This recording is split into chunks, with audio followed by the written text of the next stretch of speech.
오늘 우리에게 주신 하나님 말씀은 창세기 45장 3절부터 5절까지 말씀입니다. 한 목소리로 읽겠습니다. 요셉이 그 형들에게 이르되 나는 요셉이라 내 아버지께서 아직 살아계시니이까 형들이 그 앞에서 놀라서 대답하지 못하더라.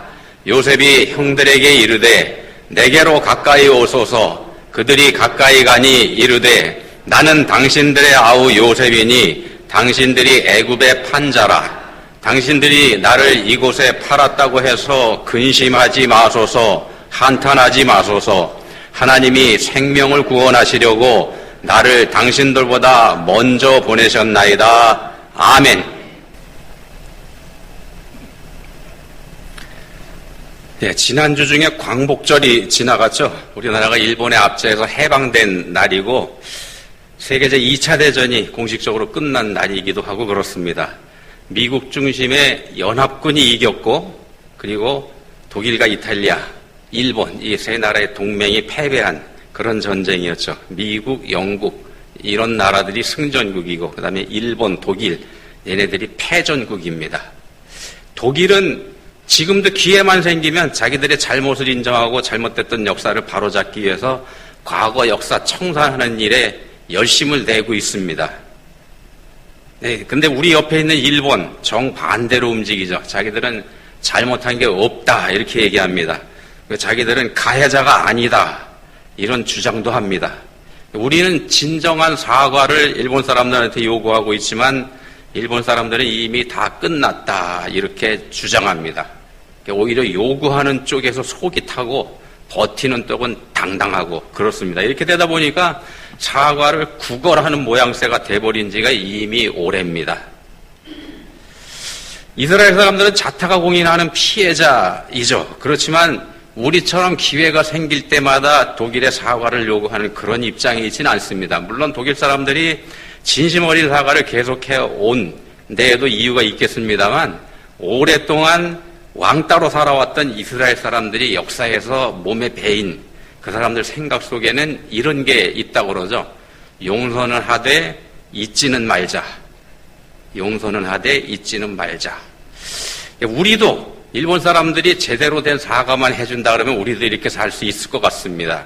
이스라엘처럼 말입니다. 근데 반대로 지금까지 우리나라가 피해자라는 입장에서 말씀드렸습니다만 반대로 우리가 가해자가 된 경우도 있죠. 월남전쟁 때 민간인 학살 문제가 있지 않습니까? 베트남 곳곳에 가면 지금 그런 게 있다 그럽니다. 학살을 당했던 현장 그 동네에는 그 기념비가 서 있다 그러죠. 잊지 않기 위해서 베트남 사람들이 세워놓은 겁니다. 가해자가 우리 한국 사람들이고. 자, 그렇지만은요, 베트남 사람들은 우리한테 사과를 요구한 적이 없습니다. 오히려 우리 정부에서 공식적으로 당신들한테 사과하겠습니다라고 해도 오히려 베트남 정부에서 그걸 거절했다 그럽니다. 하지 말라고. 거기에는 물론 정치적인 이유가 있어서 그렇게 한 거입니다만, 자, 이런 베트남 사람들의 생각 속에도 이스라엘 사람들하고 같은 그런 게 있지 않을까? 용서는 하되 잊지는 말자. 우리 가해자가 된 우리 입장에는 이게 좀 상당히 깨름직하고 어떻게 보면 무서운 말이기도 하고 그렇습니다. 19세기 중엽에 뉴욕에서 활동했었던 목사님 중에 비처라는 목사님이 있습니다. 헨리 워드 비처라는 목사님인데 화려하진 않지만 영적인 감동을 주는 설교로 유명했던 분입니다. 이분이 누구냐면은 노예 해방 또 남북 전쟁의 기폭제가 됐었던 톰 아저씨의 오두막집이라는 소설 아니지 않습니까? 그 소설을 쓴 스토우부인, 그 스토우부인의 친오라버니 되는 그런 목사님입니다. 이 비처 목사님이 이런 말을 한 적이 있습니다. 용서할 수는 있으나 잊을 수는 없다고 하는 말은 용서하지 않는다고 하는 말과 같다. 용서는 한다고 하면서도 여전히 마음에 담고 있겠다. 이 얘기는 진정한 용서가 될 수 없다는 얘기라는 겁니다. 자, 그렇다고 한다면은 용서는 하되 잊지는 말자는 이스라엘 사람들의 용서. 이건 진정한 용서가 될 수 없다. 이런 얘기가 됩니다. 진정한 용서라고 하는 거는 마음속에 있는 그 생각까지 다 지워져야 된다. 이런 뜻이기도 한 거죠. 그러면 그냥 마음속에 묻어두고서 우리한테는 입도 뻥끗하지 않는 베트남 사람들의 속마음을 그럼 우리는 어떻게 받아들여야 될까? 가해자인 우리 입장에서. 또 자기들은 가해자가 아니라고 끝까지 우기는 일본 사람들한테 사과하라고 다그치고 있는 우리는 뭔가? 언젠가 그 사람들이 마침내 회개하고 우리의 마음을 제대로 헤아려서 마침내 사과할 날이 오기는 할까? 어떻게 생각하십니까? 자, 끝까지 버티는 자하고 끝장을 보고야 말겠다는 입장이 일본과 우리의 입장인데 이 둘 중에서 누가 더 현명한 쪽일까? 플러신학교의 교수님 중에 데이빗 옥스버거라는 분이 있는데 기독교 상담가이기도 합니다.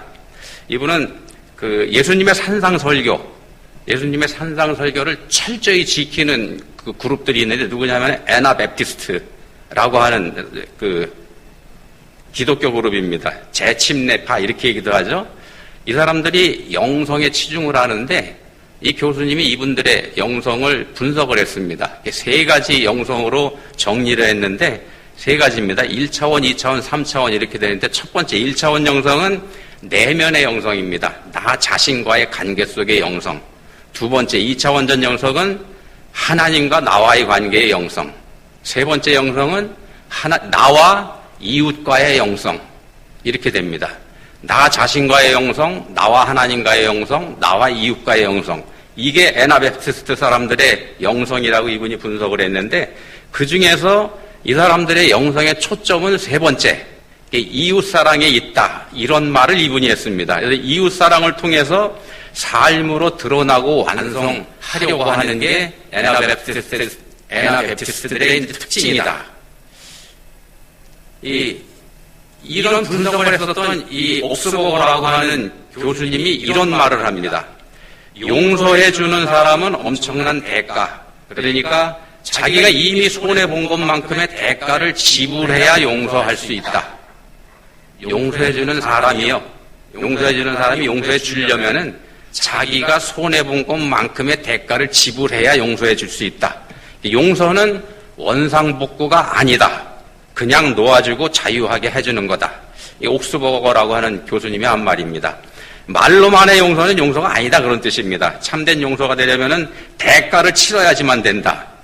대가를 치르지 않으면은 그런 용서라 그러면은 그건 그냥 덮어두었을 뿐이라는 겁니다. 용서가 아니고 필요할 때는 다시 끄집어내겠다는 거죠. 그거는 용서해 준 게 아니고 덮어뒀다가 필요하면 들춰내서 자 그게 용서는 하되 잊지는 말자라는 말 속에 들어있는 속뜻이지 않겠습니까? 자 참된 용서는 그냥 덮어두는 거 아닙니다. 덮어두는 게 용서 아닙니다. 관용을 베풀어주는 것도 아닙니다. 묵인해주는 것도 용서 아닙니다. 참된 용서는 피해자가 떠안고 피해자가 책임지는 것, 이게 용서입니다. 용서는 피해자가 하지 않습니까? 그런데 피해로 온 피해자가 다 떠안고 자기가 책임지는 것, 이게 용서라는 겁니다. 말이 안 되죠, 이거는. 사과 받아야 될 사람이 오히려 자기가 다 책임진다니까. 그래서 쉽지 않다는 겁니다. 예수님의 십자가가 바로 하나님 자신이 다 떠맡고 다 책임지신 그런 참된 용서에 해당이 되는 겁니다. 하나님만이 이걸 하실 수 있는 거죠. 오늘 본문에 보시면 큰 용서가 있습니다. 자기를 죽이려고 했던 배다른 형들, 그러다가 일말의 양심 때문에 자비의 가면을 쓰고서 죽이지는 않고도 노예를 팔아버린 형들, 그 형들을 용서하는 요셉의 이야기가 본문에 있습니다. 노예로 팔린다고 하는 건 이거는 사실 인생이 끝장나는 그걸 뜻하지 않습니까? 노예가 된다는 건 더 이상 인간이 아니란 얘기가 됩니다. 인간이 아닌 물건이 되는 거고 설령 결혼을 하더라도 주인의 의도에 따라서 하는 거고 자식을 낳더라도 그 노예가 낳은 자식은 인간 아닙니다. 인간 아니고 그냥 노예로 태어나서 죽을 때까지 노예로 살다가 그렇게 생을 마감해야 될 존재, 물건이라는 겁니다. 물건. 그게 노예의 처지입니다. 그렇게 팔아버렸다는 얘기는 차라리 형들이 생명을 뺏어버리는, 그 자리에서 죽여버리는 게 차라리 의미적으로 보면 더 나은 그런 만행을 저질렀다는 겁니다. 자, 그런 만행의 피해자인 요셉이 하나님이 함께 하시는 형통의 은혜를 입고 대제국 애굽의 총리의 자리에 올랐을 때 자신을 노예로 팔아버린 그 원수들, 이복형들이 그가 요셉이라고는 꿈에도 생각하지 못한 채 요셉의 앞에 엎드려서 벌벌 떨고 있습니다. 이복형들의 목숨은 애굽의 총리인 어마어마한 권세를 가진 요셉의 손에 지금 들려 있습니다. 요셉의 명령 한마디면 그냥 끝장나는 거죠. 근데 피해자의 입장에 있는 1인 지하 만인 지상의 권세를 가진 요셉이 자신 앞에서 머리조차 들지 못하는 이복형들을 향해서 이렇게 선언합니다. 본문 5절입니다. 당신들이 나를 이곳에 팔았다고 해서 근심하지 마소서, 한탄하지 마소서.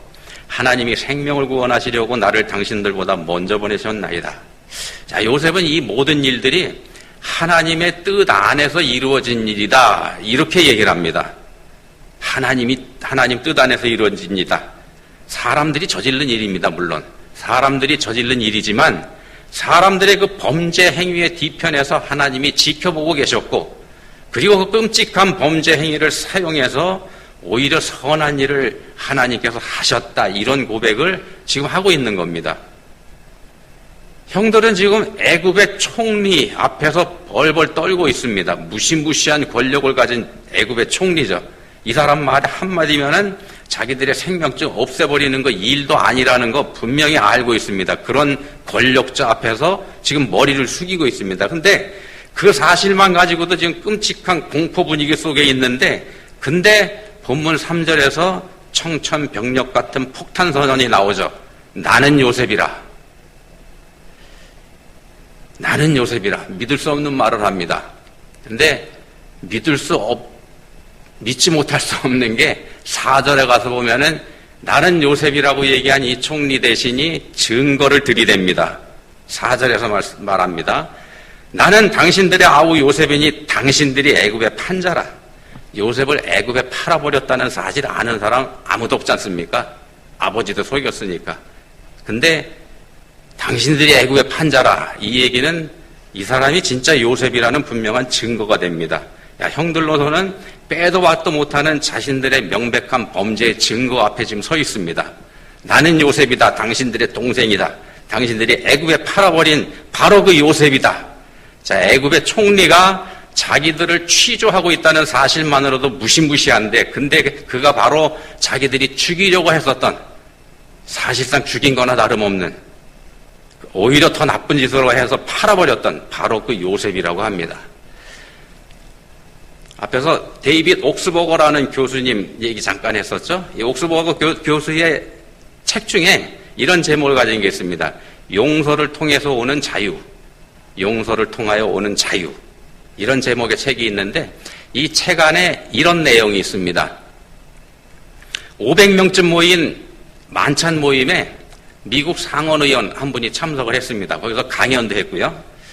식사를 합니다. 근데 식사가 끝나갈 무렵에 한 여종업원이 큰 실수를 하고 맙니다. 어떤 실수냐 하면은 상원의원의 어깨에다가 음식을 부어버린 겁니다. 어깨에 쏟아진 케이크와 레몬 소스가 상원의원의 코트를 타고 넥타이도 버리고 셔츠도 적셔버리고 무릎까지 내려갑니다. 그러니까 온통 다 뒤집어 쓴 거죠. 큰일 났습니다. 당황한 그 여종업원은 이제 사색이 될 수밖에 없었고요. 그리고 하필 이분이 그 자리에 온 손님들 중에서 가장 지체가 높은 분이었었고, 주위 사람들이 당황해서 모여들었고요. 지배인도 달려왔고 난리가 났습니다. 그런데 상원의원은 그 여종업원에게 괜찮다고 얘기를 합니다. 괜찮다 그러면 괜찮을까요, 그게? 그런 말이 들리지도 않죠. 너무 당황해서 여종업원이 어쩔 줄을 몰라 합니다. 곧 무너져 내릴 것만 같은 참담한 모습이고 자신을 주체하지 못하는 그런 상황에 있습니다. 사람들이 다 둘러서 있고. 자, 그때 이 상원의원이 얼굴이 빨개져 있는 그 여종업원의 얼굴을 두 손으로 잡고 뺨에다가 부드럽게 키스를 해줬다 그럽니다. 불륜이 아닙니다. 그러니까 그때 비로소 여종업원의 얼굴에 안도의 미소가 살짝 비쳤다 그럽니다. 그런 얘기를 이 옥스버거 교수님이 자기 책에다가 썼고요. 그리고서 이렇게 얘기합니다. 이 상원 의원의 행동을 이렇게 이분이 평가를 했습니다. 이 상원 의원은 젊은 여성이 평생 창피함을 느끼며 기억할 고통스러운 사건을 다른 사람들에게 자랑하고 싶은 이야기로 바꿔줬다. 용서와 사랑이라는 게 이런 거라는 겁니다. 이 교수님 이런 말을 했다고 앞에서 말씀드렸죠. 용서해 주는 사람은 엄청난 대가. 그러니까 자기가 이미 손해본 것만큼의 대가를 자기가 지불해야 용서할 수 있다. 용서는 원상복구해주는 게 아니다. 그냥 놔주고 자유하게 해주는 거다. 자, 이 여종업원의 실수에 대한 대가를 피해자인 상원 의원 자신이 감수한 겁니다. 자신이 감수했습니다. 가해자에게 원상복구를 요구하거나 대가를 요구하는 그런 거는 용서가 아니라는 겁니다. 용서는 피해를 입은 쪽에서 가해자가 감당해야 될 대가, 그걸 자기가 피해자가 대신 치르는 겁니다. 이게 바로 십자가의 정신이죠. 이게 십자가의 정신입니다. 본문의 요셉이 바로 그걸 보여주고 있습니다. 요셉이 본문 5절에서 이렇게 고백합니다. 아까 보셨던 말씀입니다. 당신들이 나를 이곳에 팔았다고 해서 근심하지 마소서, 한탄하지 마소서. 하나님이 생명을 구원하시려고 나를 당신들보다 먼저 보내셨나이다. 자, 이 일은 하나님이 하신 일이다. 이렇게 말씀을 합니다. 하나님이 보내셨나이다. 요셉의 말 한번 여기 잘 보시기 바랍니다. 하나님이 하신 일이라고 말하지만은요, 하나님이 하신 거라고 하지만 형들이 잘못하지 않았다 이렇게 말하지 않습니다. 형들이 저지른 일에 대해서는 있는 그대로 얘기합니다. 나는 요셉이니 당신들이 애굽의 판자라. 형들이 했던 그 소행을 그대로 얘기합니다. 사실을 그대로 말하고 있죠. 그렇지만 그에 대한 평가는 하지 않습니다. 그에 대한 평가라고 한 말이면 그냥 하나님이 나를 보내셨나이다. 이 말만 합니다. 요셉 자신은 심판자가 아니라는 얘기입니다. 형들이 분명히 잘못했죠. 요셉에게 죄를 지었고요. 그리고 지금 이 순간에 요셉은 그 형들에게 책임을 물을 권리가 있습니다. 또 엄격한 심판을 행할 권력도 가지고 있고 총리니까는요. 근데 그렇지만 요셉은 그런 권력을 사용하지 않습니다. 자기가 가지고 있고 사용할 수 있지만 사용하지 않고 하나님께 맡겨드립니다. 하나님이 하신 일이니까 내가 나서서 왈가왈부할 수 없다 이 얘기입니다. 하나님이 하셨다고 고백했지 않습니까? 자기가 심판할 수 없다는 얘기입니다. 이게 바로 우리 인생들의 자세여야 된다는 말씀을 좀 드리는 겁니다. 특히 하나님 믿는 그리스도인의 자세가 이러해야 합니다. 세상을 주관하시는 하나님, 우리 인생들의 생명을 주관하시는 하나님 믿는 사람이라 그러면 이렇게 살아야 된다는 말씀입니다. 하나님이 자신을 보내셨다는 이 고백은 자기는 팔려온 게 아니다 그런 얘기입니다. 팔려온 게 아니라 보내심을 받고 왔다. 보내심을 받고 왔으니 잘못한 사람 누가 있겠습니까? 하나님이 뜻이 있으셨기 때문에 자신을 애굽으로 보내셔야 됐고 보내시는 과정에서 형들의 범죄가 있었던 거였죠. 그렇기 때문에 자기로서는 요셉 자신으로서는 그에 대해서 말할 권한이 없다는 고백을 지금 하고 있는 겁니다. 자기가 나서서 형들을 심판하는 것 이건 하나님이 하시는 일에 토를 다는 교만이 된다. 요셉이 지금 그 고백을 하고 있습니다. 다시 말씀드립니다. 형들에게 죄가 없다는 그런 뜻 아닙니다. 형들에게 죄가 있는 거 분명합니다. 그건 삼척동자도 다 아는 일이죠. 여기서 요셉이 하는 말은 그 죄를 다스릴 권한이 자신에게 없다는 말을 하는 겁니다. 죄를 다스릴 권한, 심판할 권한은 오직 하나님에게만 있다. 이 고백을 하는 겁니다. 우리 인생들에게는 용서를 말할 자격이 없다는 겁니다. 우리는 용서할 수 있는 위치에 있지 않습니다. 용서라고 하는 말에는 이미 심판의 성격이 들어가 있습니다. 이런 거죠. 내가 피해자다. 그래서 내가 너를 심판할 권한이 있다. 그렇지만 내가 너그러운 사람이기 때문에 너한테 자비를 베푼다. 이런 의미가 용서한다는 말에 들어가 있는 거지 않습니까? 그렇지만 용서할 수 있는 분은 오직 하나님 한 분뿐입니다. 우리 인생들은 다 똑같이 누구나 다 용서받아야 할 죄인에 불과할 뿐이고 용서해 줄 수 있는 사람 우리 중에 없다는 겁니다. 예수님은 마태복음 18장 21절 이하에서 비유 말씀을 하나 하시죠. 10,000달란트 빚진 자의 비유로 말씀하시는데 10,000달란트라고 하는 거는 평생 갚아도 갚을 수 없는 것. 윤회선을 얘기하는 사람들이 몇 번을 거듭나서 갚는다고 할지라도 갚을 수 없는 그런 돈을 얘기합니다. 그럼 엄청난 돈, 10,000달란트의 빚을 탕감받은 사람이 자신한테 달랑 100데나리온 빚을 진 사람을 용서하지 않는 얘기가 거기 있지 않습니까?